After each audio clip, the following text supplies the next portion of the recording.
दिल्ली में 26 साल बाद बीजेपी ने भगवा झंडा लहराया है। वहीं आम आदमी पार्टी दूसरे नंबर पर रही।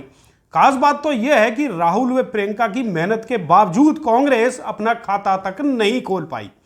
70 में से कांग्रेस के 68 उम्मीदवारों की जमानत तक जब्त हो गई, जबकि आम आदमी पार्टी के राष्ट्रीय नेता और पूर्व सीएम अरविंद केजरीवाल अपनी सीट तक नहीं बचा पाए। केजरीवाल ही नहीं, पूर्व डिप्टी सीएम मनीष सिसोदिया, सत्येंद्र जैन और आईएएस आईपीएस स्टूडेंट को कोचिंग देकर सुर्खियों में आए अवध ओझा सर भी चुनाव जीतने में नाकाम रहे। आम आदमी पार्टी ने ओझा सर के लिए सिसोदिया की पड़पड़गंज सीट खाली करवाई थी। अब ना तो सिसोदिया जीते और ना ही ओझा सर उनकी सीट बचा पाए। आगे आपसे चर्चा करेंगे कि दिल्ली फतह करने के लिए हरियाणा के नेताओं ने भी कितना पसीना बहाया और इस जीत का क्रेडिट किन नेताओं को दिया जा सकता है। दोस्तों नमस्कार, मैं हूं संजय कपूर और आप देख रहे हैं सिटी मेल न्यूज। दिल्ली की शानदार जीत के लिए हरियाणा के नेताओं की मेहनत भी खूब रंग लाई है। खास तौर पर सूबे के मुख्यमंत्री नायब सैनी, केंद्रीय मंत्री मनोहर लाल, केंद्रीय राज्य मंत्री और फरीदाबाद के सांसद कृष्णपाल गुर्जर, बीजेपी अध्यक्ष मोहनलाल बड़ौली, हरियाणा के कैबिनेट मंत्री विपुल गोयल, शिक्षा मंत्री महिपाल ढांडा, राज्य मंत्री राजेश नागर, मंत्री आरती राव, मंत्री श्रुति चौधरी और मंत्री गौरव गौतम, बड़कल फरीदाबाद के बीजेपी विधायक धनेश अदलखा और सतीश फागना ने कई सीटों पर मेहनत की। अब नतीजा जब बीजेपी के पक्ष में आया तो हरियाणा के नेताओं को भी खूब सराहना मिल रही है।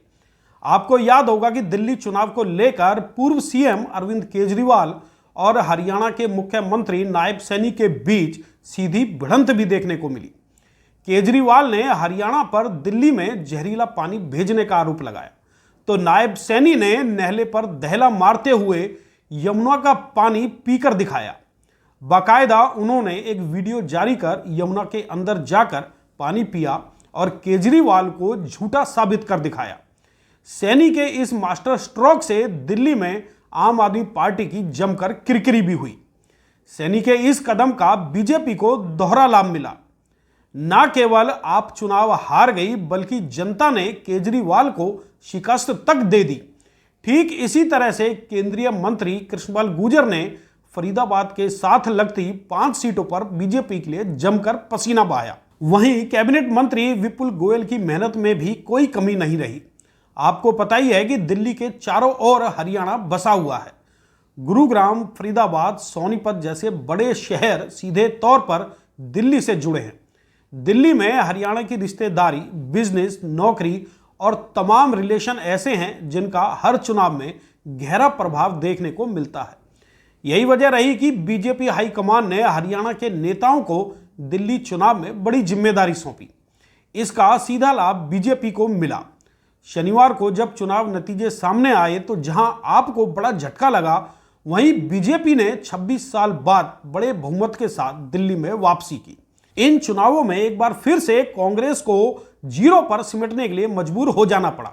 हालांकि इन चुनावों में स्टार प्रचारकों के रूप में राहुल और प्रियंका ने कमान संभाली थी, लेकिन दिल्ली की जनता ने एक बार फिर से उन्हें नकार दिया। बीजेपी को 48 सीटों पर जीत के साथ दिल्ली ने पूर्ण बहुमत के साथ जनादेश दिया है। वहीं आम आदमी पार्टी को अपने बड़े नेताओं की हार के साथ 22 सीटों पर संतोष करना पड़ेगा। हालांकि दिल्ली की पूर्व सीएम और आप की तेज तर्रार नेता आतिशी को जरूर जीत हासिल हुई। फिलहाल दिल्ली की नजर अब अपने नए मुख्यमंत्री के नाम पर टिकी है। बीजेपी को बड़ी जीत के बाद तमाम बधाइयां मिल रही हैं। वहीं मुख्यमंत्री के नाम को लेकर भी बीजेपी में लॉबिंग शुरू हो गई है। दोस्तों, अब दिल्ली में बीजेपी की जीत और आम आदमी पार्टी तथा कांग्रेस की हार पर आपका क्या रिएक्शन है? प्रदेश के मुख्यमंत्री की कमान किस नेता को दी जानी चाहिए? इस पर अपने विचार जरूर व्यक्त करें।